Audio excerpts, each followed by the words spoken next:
welcome to SVG-TV News for Thursday, January 30th, 2025. I'm Jennifer Richardson with the details. SVG's Consul General to the United States, Randy Luther McIntosh, has disclosed that one Vincentian national has been detained by U.S. Immigration and Customs Enforcement ICE. The Consul General, who was on WFM radio this morning, stated that the issue of U.S. deportations has left many people unsettled, and his office has been busy handling queries from concerned individuals. So, what I can tell you, though, what I will divulge now is that at this present moment, we have one Vincentian in ICE custody for deportation, just one. It doesn't mean that the non-detained, those are the persons who may have, petty crimes, just overstay their time. They are considered as non-criminal, basically. So they will get an order from the judge. Okay, you have 1 month or you have 2 months to leave the U.S. Those persons are not in custody, but have already received deportation orders. Now, in terms of from my end as well, when we are dealing with deportation, there are two things that happen. If you're in ICE custody and you're up for deportation, ICE will send the information to me, and that includes what your crimes are and the reason for your deportation and the order from the judge. And then my responsibility is to check with capital, and if you hear me mention capital, that is we refer to St. Vincent and our government as capital. The Consul General added that his office has since formed the Vincentian Deported Nationals Committee, and in St. Vincent and the Grenadines, the cabinet has also established a committee. He clarified a report circulating about 127 Vincentians potentially being deported, noting that he had inquired with ICE, who claimed to have no knowledge of that purported list. I had a meeting with ICE themselves yesterday with our main contact person, and I circulated the list. I emailed the list to that person, our ICE officer, and for them to validate. And what the person said to me is that nowhere in this system, in their system, can she find that list. She would have checked with other state entities, and they also do not know the origin of that list. So I went on further to probe, because every month I get a report from ICE as to how many Vincentians, how many of our nationals are in their custody for deportation. McIntosh explained the deportation process followed by ICE when the time comes for such actions to be carried out. This person's nationality is information to their flight booking agency to get an itinerary for that person to say when they are coming home. And they will send the itinerary back to me, and then we will issue a travel document, an emergency travel document. Now, this only happens in the case where the person doesn't have a legitimate travel document, a valid travel document. There are other cases where if that detainee or the deportee doesn't or have a valid travel document, they will ask the deportee, do you want us to contact your consulate? If that deportee says no, then we are not involved in that process. Sometimes we don't even know. What ICE will do, they will send the information to the attaché at the embassy in Barbados. That attaché will send it on to Capital, be it the head of national security, be it the chief immigration officer, so they are informed. And then that person is sent home, and then there's a process that happens when that person lands in St. Vincent. The Consul General also mentioned that he has met with the New York Mayor's Office of Immigrant Affairs, and according to them, his office has been advised to hold meetings to inform Vincentian nationals about their rights. Prime Minister Dr. Rav Gonsalves has said that the 90-day pause on foreign aid from SVG will not affect SVG negatively, though there are some significant projects at stake. Speaking on NBC Radio about the matter, the Prime Minister explained that SVG continues to monitor programs that may be impacted by the pause. We have been having a lot of direct aid from the United States of America. So that overall, their the issue with aid is not going to affect us so badly. Though that there was something in the pipeline for the Southern Grenadines, for Myro and for you and for Canawan in respect of warehousing for disaster preparedness and the like. I don't know yet whether that is covered under this ban, and we will find that out. The Prime Minister added that SVG has received more aid from other countries, including Taiwan, than from the United States of America. Not a significant amount of bilateral aid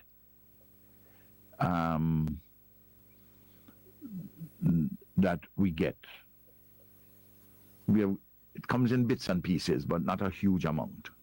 For instance, they don't give us grants in the extent to it we have received from, say, Taiwan, or what we have received hitherto under ALBA or Petrocarib. Well, there are difficult situations with that now because of the sanctions against Venezuela, and we are collateral damage in that sanction.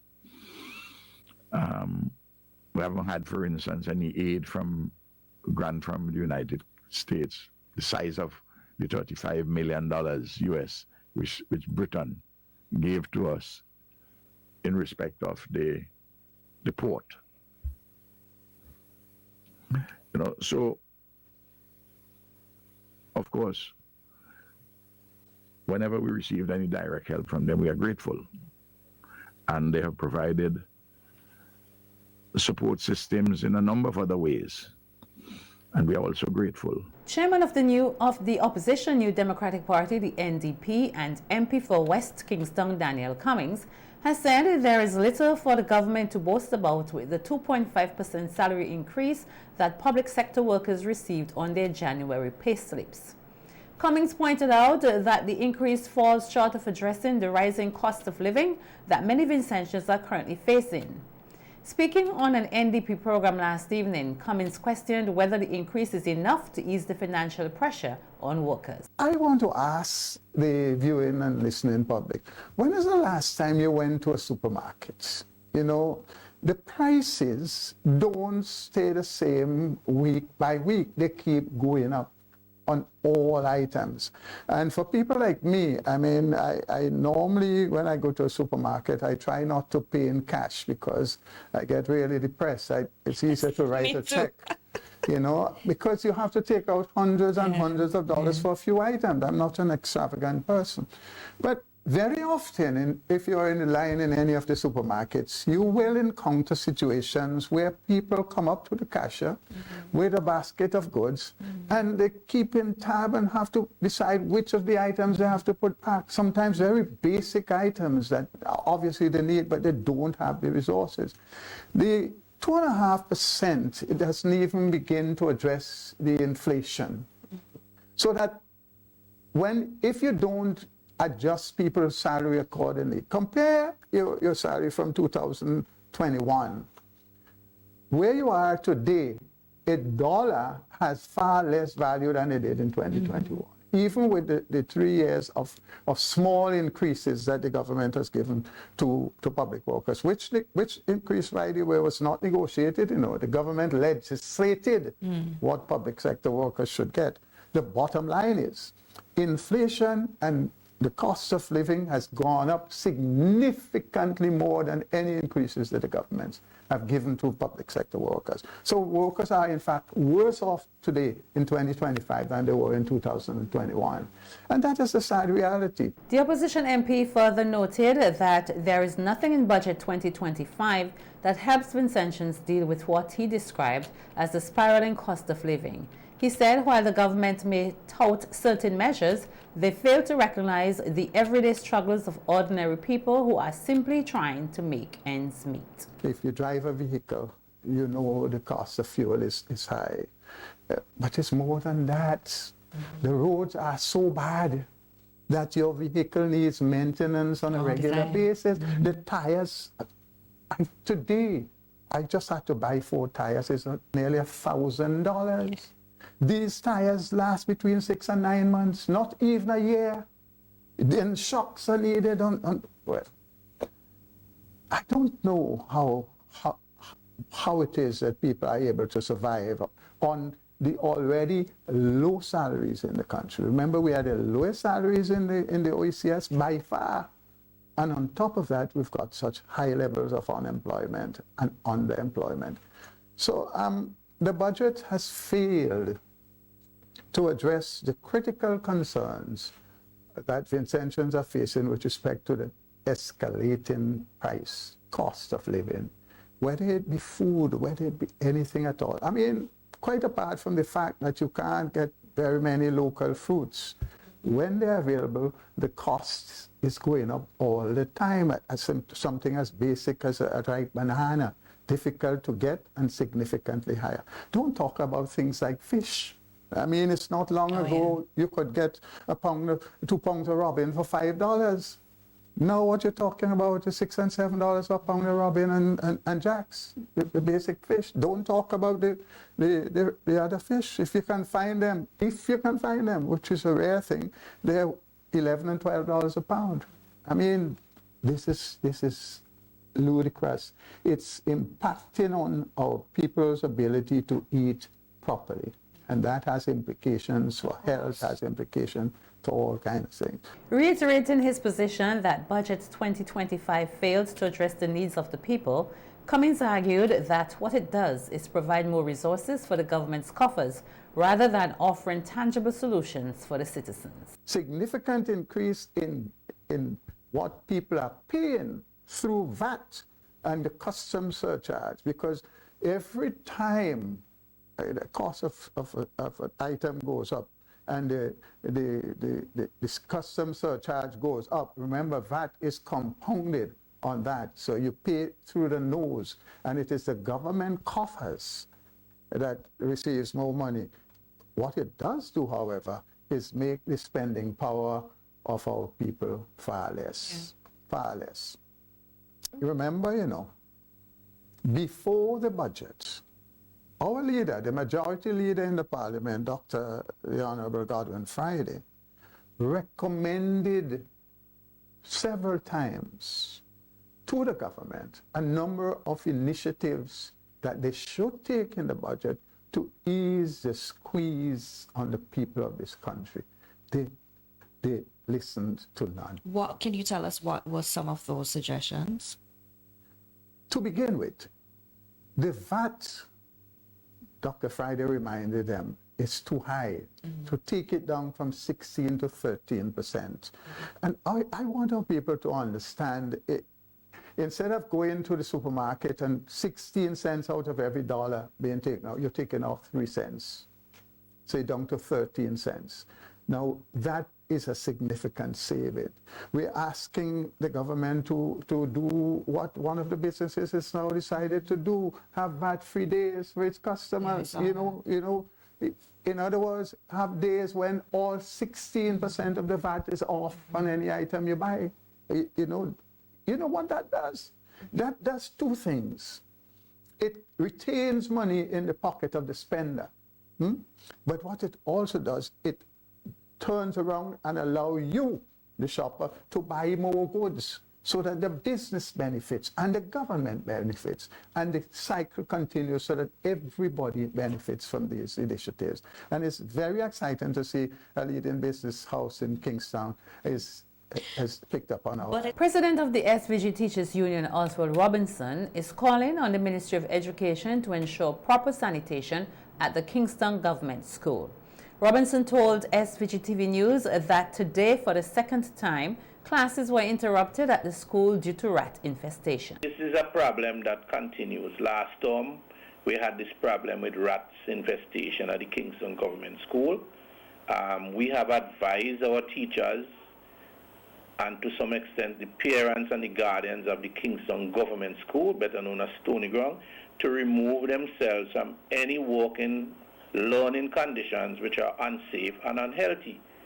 And today again, well, yesterday the students had to escape from their classroom because of rats. And the Ministry of Health, the inspectors, they were called in. And today, the problem continues. Cleaners are there, cleaning up while students are at school. These pictures are there to show. The students have to be outside waiting. These are things that have to be done before. You can't clean up while students are at school. You have to do it before they get there, because there are so many risks which are involved. Rats are very dangerous. Robinson emphasized that the cleaning of the school should have been carried on outside of school hours and added that more needs to be done to ensure students are in a clean and safe environment. Parents have to be more assertive. Demand clean, healthy and safe environment for your students. And I'm appealing again to the teachers, the members of the teachers union who are at that institution, to stay away from those kind of conditions which are unsafe and unhealthy. Your health is being compromised. You too have to take a stand. The union has a zero tolerance for unhealthy and unsafe environment. So I want the Ministry of Health and the Ministry of Education to do the honorable thing, have that school properly clean, get rid of the rats. Meanwhile, the temporary Thomas Saunders Secondary School located on the decommissioned E.T. Joshua Airport tarmac will be closed tomorrow as spraying of the school compound is scheduled to take place. The Vinci Single Window for Trade Facilitation, VSWIFT, formally launched its e-payment portal on Tuesday at a ceremony at the Customs Canteen. VSWIFT is part of the government's digital transformation strategy designed to streamline trade processes and enhance efficiency for traders and government agencies alike. Controller of the Customs and Excise Department, Selwyn De Silva, speaking at the launch of the e-payment portal, noted that the launch of the e-payment portal marks a significant step towards modernizing customs operations, reducing costs for traders, and facilitating seamless cross-border trade. Speaking on the COP Chat program today on WeFM, Senior Customs Officer Lorenzo Barber said that although the new payment system mainly targets commercial transactions or larger commercial exchanges, small transactions can still benefit from the customs e-payment system. Part or component of the VSWIFT project has been implemented in St. Vincent and the Grenadines. VSWIFT is the single window for trade facilitation, and it's part of the Caribbean Digital Transformation Project, right? So all the projects are linked. Now, the e-payment is another payment method that Customs has introduced to allow convenience for our customers and stakeholders. It allows persons who are Asecuda users to log in and make payments for declaration and other customs fees online using their debit and their credit card. This can be done at any time and anywhere, as long as you're an Asecuda user. And it's very, very simple to become an Asecuda user. There are forms online at the Customs website. You fill out the Asecuda user registration form, submit it, and within 24 hours, you will get a response. It's targeted towards commercial transactions. Okay. So the little items that you might have to clear through courier or your barrel that you would get from family members overseas wouldn't fall under that bracket because it's a slightly different process. However, large companies or even small companies, small businesses that do regular transactions can benefit from the e-payment system. Okay. Barber further compared the VSWIFT method to the customs e-payment system, explaining the processes involved in using the new system. The e-payment is a component of the VSWIFT project, but the VSWIFT is much larger than that. It is meant to incorporate different agencies. So for example, currently you will have to go to Ministry of Health, Ministry of Agriculture, Ministry of Trade when you need to apply for licenses and permits for whatever reason. So for example, you want to bring in a drone with certain radio frequencies, you have to go to NTRC to get a permit for that. The VSWIFT project is meant to integrate all of that into one platform. So you can make all of your applications online, get approval online, and that information is sent seamlessly back to the Customs and Excise Department so that you don't have to do the run up and down of going to different departments. Customs is not the custodian of cargo, says Deputy Controller Leroy James, as he addressed the issue surrounding the collection of cargo from the various ports of entry on the COP Chat program today. James emphasized that the role of Customs is primarily to facilitate the clearance process and ensure that all regulations are followed. He clarified that once customs has cleared a shipment, the responsibility for the cargo transfers to the importer or their designated agent, not to the customs department. Customs is not the custodian of cargo, right? So we need to understand that at the port, there's Port Authority, who is the custodian, and there's customs. So you're getting a barrel. You go to the agent will give you the documentation pertaining to the barrel. You come to Port Authority, you get a pass and everything, you get the location, and the port clerk will locate the barrel. Customs only comes in after the barrel is located, and we do the examination, you pay us the duty, right? So that's the first thing you need to know, that Port Authority is the custodian of the cargo, not customs. We only become the custodian after 14 days and you refuse to clear it and it is transferred to customs. James also addressed concerns raised by members of the public regarding delays in cargo collection, noting that the customs process of valuation does not take 5 hours. James explained the process for self-clearing packages through the customs department. When you order something online, okay, obviously you have a courier, be it SwiftPack, whoever, right? There are 2 processes actually. You could either self-clear or the courier could clear it for you, okay? If you're self-clearing, the courier would give you the documentation. You go to customs at the air cargo. Now, air cargo is the custodian of the cargo. Again, similar, they play a similar role as Port Authority. So a lot of people go to air cargo and they say, oh, I stayed 2 hours out here, and they're blaming customs. Air cargo, somebody from air cargo will locate the cargo. If the person from air cargo stayed 2 hours to locate the cargo, that has nothing to do with customs. Absolutely nothing, but a lot of the public don't understand that. So they cuss and carry on and say, oh, it's a 5 hours process, when actually it takes 3 hours to locate the cargo and maybe 15 minutes for customs to value and pay. Okay, so again, you need to know that. If your cargo is lost or something, air cargo, somebody at the air cargo, people can't locate it, they are responsible. They are accountable for the cargo, not customs. Senior Customs Officer Lorenzo Barber, who was also on the program, spoke about the valuation system used to determine customs charges, noting that the valuation system is based on the actual transaction value of goods, or what is commonly referred to as the customs value. Now, Vincentian Grenadines uses a GAT valuation process, right? We use CIF, which means cost, insurance, and freight, for anything that comes to St. Vincent. So it's a total cost, including the cost of the goods and any other costs, right, such as documentation and any fees that might be charged to get the goods to St. Vincent and the Grenadines. It includes freight, right, the cost to ship the goods to St. Vincent, and insurance. If no insurance is actually applicable, or if your courier didn't charge you an insurance, then 1% insurance is applied to the consignment. Both James and Barber assured listeners that Customs is committed to improving its services and supporting the growth of legitimate trade.